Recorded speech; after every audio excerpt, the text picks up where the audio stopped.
नीट ऐक.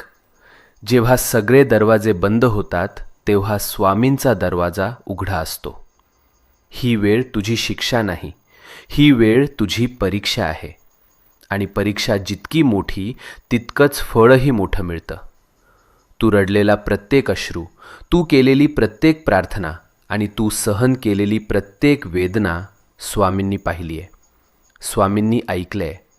आणि आता स्वामी सांगत आहेत, बस झालं रडणं, आता उभं राहायची वेळ आली. भूतकाळ तिथेच सोड. जे गेलंय ते संपलंय. आता तुझं जीवन नव्यानं सुरू होणार आहे. नवीन संधी, नवीन आनंद, नवीन यश, सगळं तुझ्या दाराशी उभं आहे. फक्त एक पाऊल पुढे टाक आणि मनापासून सांग, मी तयार आहे स्वामी, माझं आयुष्य बदलायला तयार आहे. आणि मग बघ चमत्कार कसा घडतो ते.